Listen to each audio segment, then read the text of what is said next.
Hola. Is it dangerous to trip like walk on the street and Okay. use Yes, phone or yeah. camera? Usually we don't recommend that you use your phone like on the streets like that. You just need to go to a place and don't show up that much the cell phone on the streets like that. Oh, really? Yes. So what about camera? If I shoot camera also, it also It's not recommended. someone will like this. But if you need to record something, it's like it would be easier for you if you have someone with you. Okay. Okay, just look around. Okay, thank you. Thank you. See you, Avicada. Take care. Thank you. โอลาเพื่อนๆ ตอนนี้ผมมาอยู่ที่อเมริกาใต้แล้วนะฮะ และประเทศแรกที่ผมพาเพื่อนๆมาเปิดโลกที่นี่นะ ก็คือประเทศบราซิลฮะ เมืองที่ผมอยู่ตอนนี้คือเซาเปาโลนะฮะ ซึ่งเป็นเมืองเศรษฐกิจใหญ่ที่สุดในอเมริกาใต้ แล้วก็เป็นเมืองที่ใหญ่ที่สุดในบราซิลด้วย ใหญ่เป็นอันดับ 6 ของโลกเลยนะที่นี่ ก็พามาเมืองที่ผมคิดว่าค่อนข้างที่จะเซฟที่สุดแล้ว ก็มา observe ดูก่อนว่ามันจะเป็นยังไงในอเมริกาใต้ เพราะว่าอย่างที่เรารู้ๆนะฮะว่าที่นี่เขาขึ้นชื่อเรื่องความอันตรายใช่ไหม แต่ผมก็ยังไม่รู้นะว่าจะเป็นยังไงก็ตามที่ผมได้สอบถามกับพนักงานเมื่อกี้นะฮะเขาก็แนะนำนั่นแหละ เพราะฉะนั้นผมจะพยายามเที่ยวอย่างรีแลกซ์ที่สุด เพราะว่าไม่อยากให้เพื่อนๆเครียดไปกับการเดินทางของผมนะ แต่ทุกอย่างมันก็จะเกิดจากประสบการณ์ที่ผมแชร์ให้เพื่อนๆได้ดูนะมันจะออกจากทางสีหน้าแววตาอะไรต่างๆก็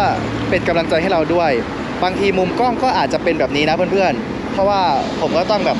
มองซ้ายมองขวานะเวลาเดินต้องระวังเป็นอย่างมากนะฮะก็จะเห็นโชว์เหนียงเราแบบนี้ อาจจะแบบไม่ค่อยสบายใจเท่าไหร่ถ้าเอากล้องมาอัดแบบนี้นะเพื่อนๆเดี๋ยวเราจะข้ามไปรอรถบัสตรงนู้นเพื่อที่จะพาไปเที่ยวในเมืองตะลุยเมืองกันนะฮะการขนส่งที่เนี่ยผมว่ามันสะดวกนะโครงสร้างพื้นฐานในเมืองนี้ค่อนข้างดีเพื่อนๆมีรถบัสครอบคลุมทั่วเมืองเลยนะฮะ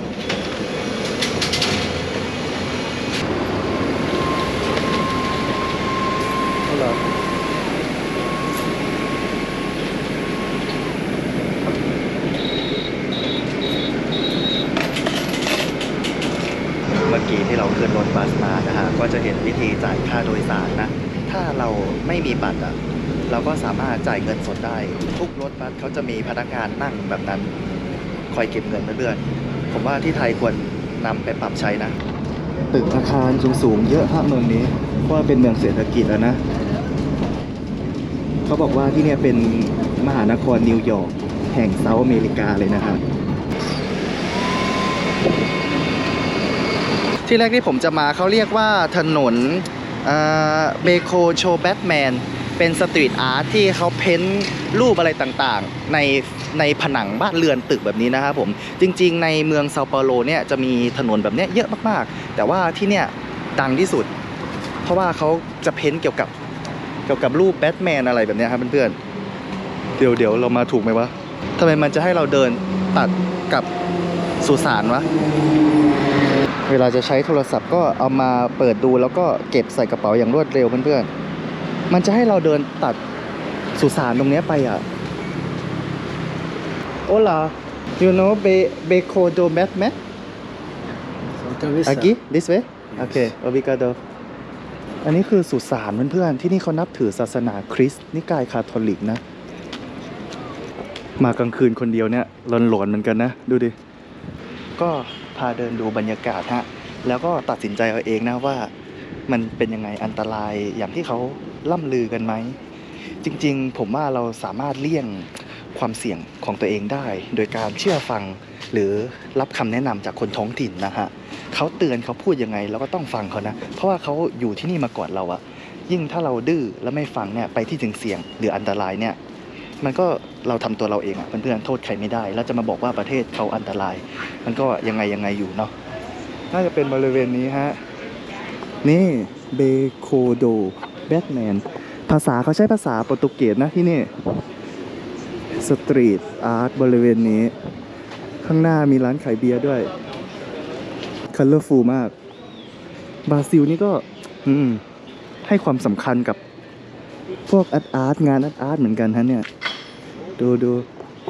ตามกำแพงอะไรต่างๆแต่ว่าทำไมร้านอะไรเขาปิดอ่ะผมก็พามาดูนอกเมืองก่อนนะแต่บรรยากาศผมคิดว่ามันก็ดูไม่ค่อยเซฟเท่าไหร่แต่ที่นี่มันเป็นแหล่งท่องเที่ยวอะนะก็ค่อนข้างไว้ใจได้ วันแรกเราขอเที่ยวแบบเบาๆไม่ฮาร์ดคอร์นะฮะน่ารักเดี๋ยวเราให้ความ private กับเขาหน่อย ไหนรูปแบทแมนอะนี่เหรอ นี่ไง รูปแบทแมน แบทแมนกำลังร้องเพลงท่าเหมือนอารีนาแกรนเดเลย สวยนะเพื่อนๆ ใครที่แบบชอบถ่ายรูปนะ แต่งตัวแนวสตรีทมาถ่ายรูปบริเวณนี้ฮะ โอลา Hello. Vamos levar um presente para a mãe? โอเค แต่เรานั่งรถบัสเข้าเมืองฮะ ประมาณนี้ มีแค่นี้เอง น่าจะมีของขายหรือว่ามีร้านอาหารร้านบาร์เยอะกว่านี้นะครับผม ก็เหมาะแก่คนที่ชอบถ่ายรูป ผมก็แค่พามาเดินดูนะว่าบรรยากาศเป็นยังไงนอกเมือง แต่เท่าที่รู้สึกได้ ก็ไม่ค่อยเซฟปลอดภัยเท่าไหร่ครับเพื่อนๆ อากาศตอนนี้ประมาณเกือบ30 องศา ร้อนๆฮะ เดินนี่เหงื่อแตกเหงื่อโชกเลยนะ แต่ว่าก็มีลมพัดมาบ้างฮะ เย็นๆ หมูดมันคล้ายๆกับบ้านเราอะผมว่าภูมิอากาศความรู้สึกผมนะคิดว่ามันคล้ายๆบ้านเราอะต้นไม้ใบหญ้า ผมว่ามันก็ปกตินะเนี่ยเดินบริเวณที่แบบคนทั่วไปเขาเดินอะไม่ไปบริเวณที่แบบน่ากลัวผมว่ามันก็ไม่อันตรายสำหรับเราเพื่อนแต่ว่าที่เนี่ยอัตราการเกิดอาชญากรรมนะฮะผมโดนฆาตกรรมอะ20 คนต่อ 100,000 คนก็ยังสูงนะจำนวนเนี้ยเพื่อนๆนั่นแหละก็ระวังแล้วกัน บอกตัวเอง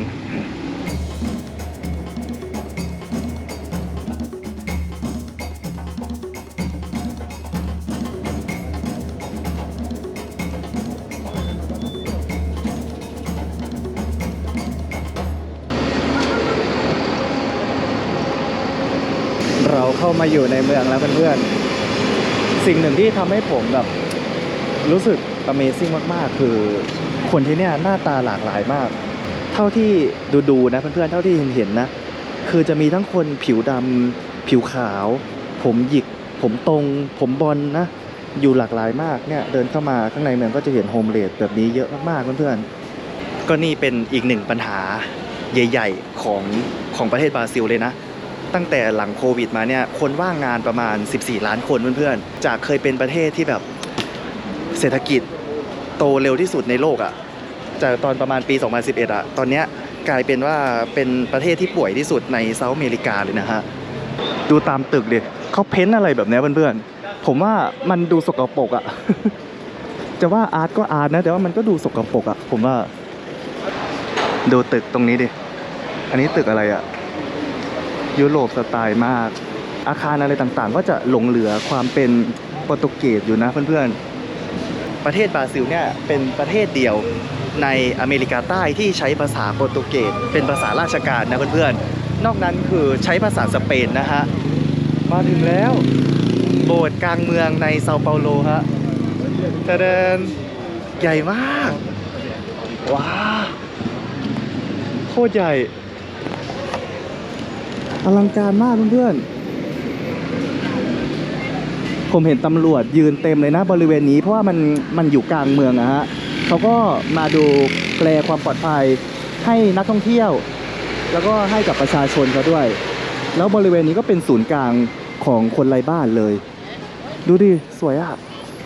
ว้าวอันนี้เป็นโบสถ์คริสต์คาทอลิกนะเพื่อนๆคนบราซิลเนี่ยนับถือคาทอลิกนะแล้วก็เป็นประเทศที่เข่งศาสนาประเทศหนึ่งเลยแหละผมไม่แน่ใจว่าเราสามารถเข้าไปดูข้างในได้ไหมดูประตูข้างหน้ายิ่งใหญ่อลังการ Hola can I enter and shooting video inside photo okay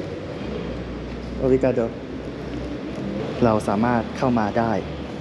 แต่ต้องสำรวมหน่อยนะเพื่อนๆโคตรอลังการว้าวสวยอ่ะคือตอนนี้ผมเปลี่ยนมาใช้ซัมซุงนะฮะ เพราะว่ากลัวโดนขโมยไงถ้าใช้ iPhone นี่คือเหตุผลที่ทำไมผมซื้อโทรศัพท์ใหม่ เพราะว่าจะได้แบบมี2เครื่องไว้ใช้นะฮะเครื่องนั้นก็ใส่ข้อมูลสำคัญเครื่องนี้ก็เอาไว้ใช้ตอนเที่ยวที่อเมริกาใต้โบสถ์นี้คือสามารถจุคนได้ประมาณ 8,000 ถึง 10,000 คนเลยนะฮะใหญ่อลังการเนี่ยอยู่ข้างหน้าโบสถ์รอบๆก็เป็นศูนย์กลางของโฮมเลสเพื่อนๆผมสามารถถ่ายวิดีโอได้อย่างสบายใจเพราะว่าตำรวจเยอะเลยเขามุงอะไรกันอะตอนแรกคิดว่าเขามีกิจกรรมอะไรนะเขามุงอะไรกันวะผมก็กลัวเหมือนกันแต่ก็พามาเดินดูครับเพื่อนๆเขาถึงบอกว่าให้ระวังโทรศัพท์นะเพื่อนๆแล้วก็ถ้าเดินออกมาเที่ยวแบบนี้ให้พกเงินติดตัวแค่น้อยๆนะเผื่อเขาแบบมาปล้นเราอะนะดูเขาซักผ้ามีบ่อน้ำตรงนั้นด้วยเหรอ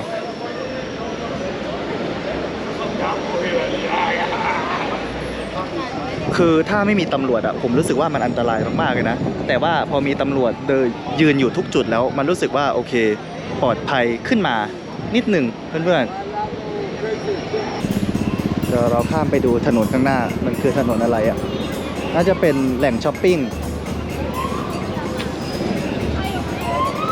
ถึงแม้ว่าเมืองจะมีตึกสูงๆเยอะๆแค่ไหนก็ตามดูเจริญแค่ไหนก็ตามแต่ว่าข้างล่างตึกแบบเนี้ยมีคนไร้บ้านอยู่เยอะมากแค่ตึกสูงๆไม่ได้บ่งบอกว่าประเทศนั้นจะแบบเจริญหรือว่าเศรษฐกิจดีนะเพื่อนๆให้มาเดินดูจริงๆข้างล่างตึกนะว่ามันเป็นยังไงมหานครแห่งเซาท์อเมริกาว้าย่านนี้ก็คล้ายๆสยามบ้านเรานะผมว่าจริงๆมันจะมีอีกถนนหนึ่งนะฮะที่เป็นถนนเศรษฐกิจนะชื่อว่าเปาลิสตาเดี๋ยวผมเดินตรงนี้เสร็จจะพาเดินไปดูตรงนั้นต่อเพื่อนๆแปลนรองเท้านี้คือรองเท้าจากประเทศบราซิลนะฮะดูดิฮาวายานัสที่นี่จะถูกกว่าที่ไทยมากๆเลยนะฮะ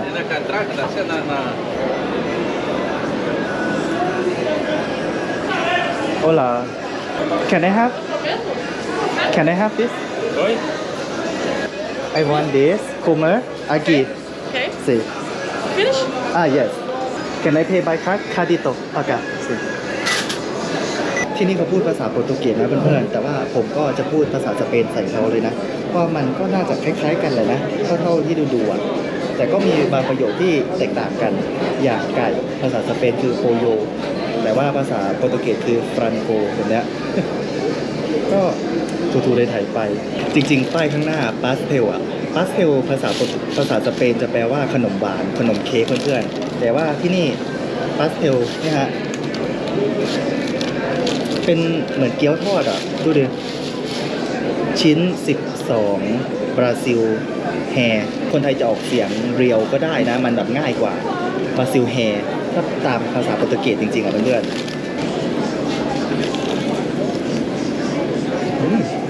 เป็นขนมปังทอดกรอบแต่ดูภายนอกมันเหมือนเกี๊ยวเนาะ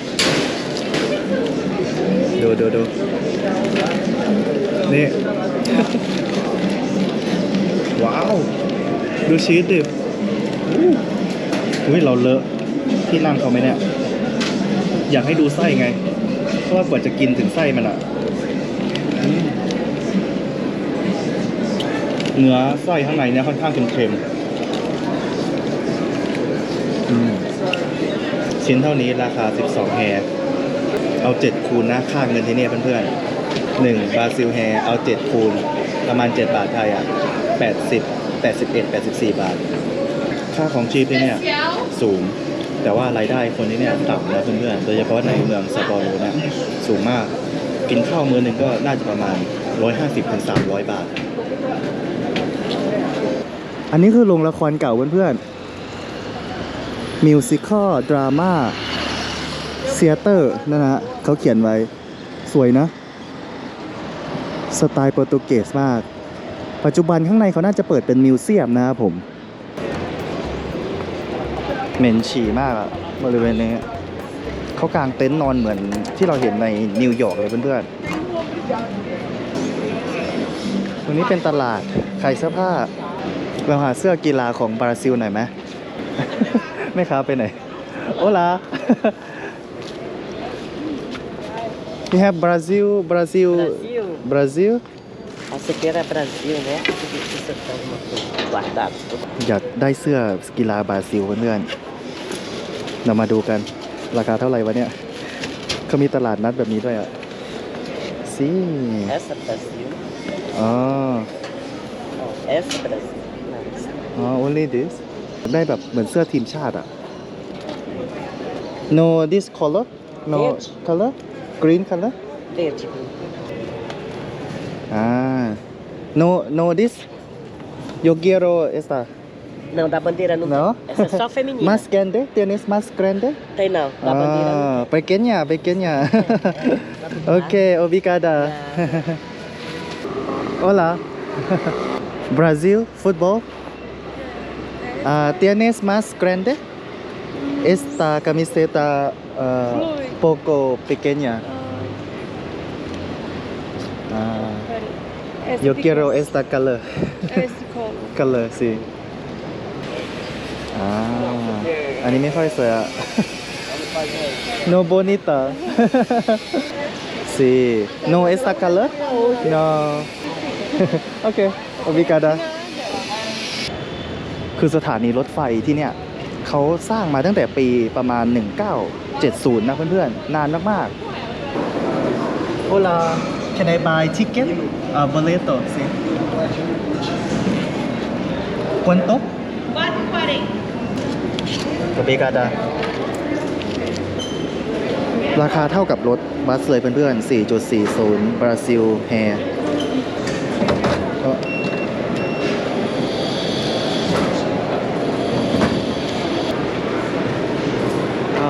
excuse me I want to go to Paraíso Jabaquara. Jabaquara Obrigada Eu cheiro. นี่บรรยากาศข้างล่างสถานีรถไฟ ดูกว้างขวางดีเพื่อนๆ โล่งมาก เขาไม่มีแอร์นะ แต่ว่ามีพัดลมดำๆแบบนี้ฮะไม่มีกลางกั้นอะไรด้วย รถไฟมาพอดีกำลังเปลี่ยนแบตเตอรี่กล้องฮะ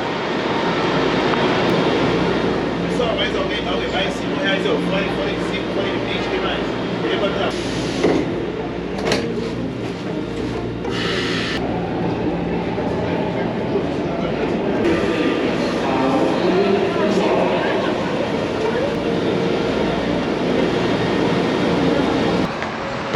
นี่แหละก็เดินทางสไตล์แบ็คแพคเกอร์เพื่อนๆ ขึ้นรถบัสขึ้นเมโทร เราจะเลี่ยงการใช้แท็กซี่หรือ Uber ให้ได้มากที่สุดนะ เพื่อที่จะแบบประหยัดคอสเราเพื่อนๆ อีกอย่างหนึ่งมันเดินทางแบบนี้มันทำให้เราได้เห็นวิถีชีวิตของคนที่เนี่ยจริงๆอ่ะ ให้สังเกตคนท้องถิ่นเพื่อนๆ เวลาเขาพายกระเป๋าอ่ะเห็นไหม เขาจะชอบเอาไปไว้ข้างหน้า เพื่อที่การโดนล้วงโดนกรีดนะฮะ เวลาเรามาเที่ยวแบบนี้เราก็สังเกตนะว่าคนท้องถิ่นเขามีพฤติกรรมป้องกันตัวเองแบบไหนนะฮะ เราก็ทำตามเขา Hola yo quiero cando de cana sí Copo ou garrafa? ครับ Copo. ครับ sí Assim? Yep. Já copo, também.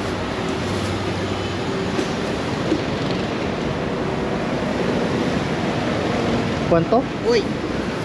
Hoy okay hoy 8 Can I sit here? Siéntase aquí Tá tudo? Thank you เดี๋ยวเรามาดื่มน้ำอ้อยกันนะ มีคาเมล่าอากิเปริโกโซเปริโกโซ สมัครสนาใช่เปริโกโซ Cuidado. Ok, ok. Você tá na frente. Ok. Dá pra usar. เราต้องตั้งกล้องหลบๆไว้เผื่อมีคนวิ่งมากระโจนเอาไปนะ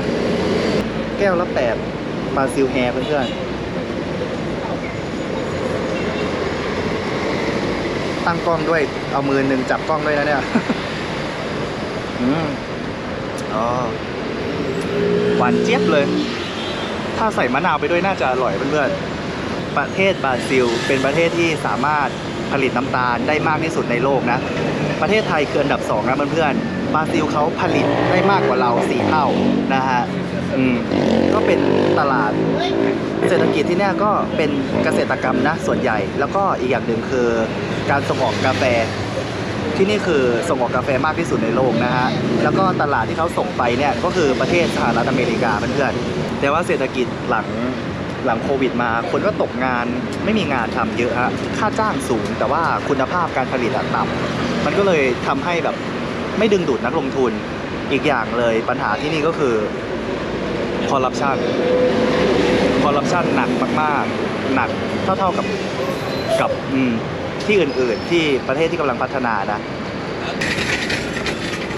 Oi, tudo bem? Boa noite. Nem dinheiro que eu quero não. sorry. Ajuda no Google com caldinho de cana. No português Money no. Money no. My name is Guilherme. Caldo de cana. Ajuda a gente. sorry Sorry. เพื่อนๆ ตอนนี้ผมพามาอยู่ในถนนปาลิสตาสตรีทแล้วนะฮะ ตรงนี้ที่ผมได้เปรยๆไปนะ เขาบอกว่าจะเปรียบเสมือนกับถ้าประเทศไทยก็ถนนสาทร เพราะว่าจะมีตึกสำนักงานอาคารอะไรต่างๆ เนี่ยอยู่เต็มเลยนะ ดูฮะ เนี่ย ว้า เป็นเมืองที่เจริญที่สุด แล้วก็ใหญ่เป็นอันดับ 6 ในเซาท์อเมริกานะครับผม ดูดิ ตึกสูงๆเยอะมาก แล้วคนก็ชอบเดินอ่ะทำไมเขาถึงชอบเดิน ก็ดูถนนฟุตบาทก็ดิโคตรใหญ่ ใหญ่เท่าๆกับถนนเลนรถเลยอ่ะเพื่อนๆ Hola hablar English no português Hablar English? Como assim hablar English? hablas poco español Ah, sí what is this I speak English. Greenpeace, you know. Greenpeace. I don't know Greenpeace You don't know. is the organization or something Yes, it's the biggest organization of protection of the nature. okay Amazon nature Yes. so what do you do for we. My English is so poor sometimes. No, it's very nice. Very Thank you. Muy bien. Thank you. But we are here in the streets talking with people to have a conscientious. So we are here just talking with everyone. To make people realize about their nature. What the damage you mean? Yes, we talk about the damage that are happening in the nature, but we show the things that people can do to help, you know. So we show our Instagram and the actions we do, and the people like. Greenpeace Brazil. Yes. Okay, I will look here. Thank you so much. Thank What's your name? you. Kawane. Hello, I'm Sunny. Obrigada. Thank you. น่ารักมากๆเลยเพื่อนๆ คนที่นี่ยิ้มแย้มแจ่มใสฮะ ตามทางก็เนี่ยฮะ มีสตรีทเวนเดอร์ด้วยนะ คนขายดอกไม้ขายของต่างๆ เพื่อนๆ คือผมเดินอยู่บนถนนเนี่ยได้กลิ่นบุหรี่แล้วก็บุหรี่ไม่ใช่กลิ่นบุหรี่นะกลิ่นกัญชา เราคุ้นเคยกลิ่นนี้เพราะว่าเราไปเข้าสารบ่อยอะเพื่อนๆ เดินอยู่บนถนนแบบเนี้ยในเมืองเนี่ยกลิ่นกัญชาเต็มเลยโอ้เอียงมากๆที่นี่ก็ยังไม่ถูกกฎหมายนะยังผิดกฎหมายนะแต่ว่าคนก็สูบกันเกลื่อนนะเพื่อน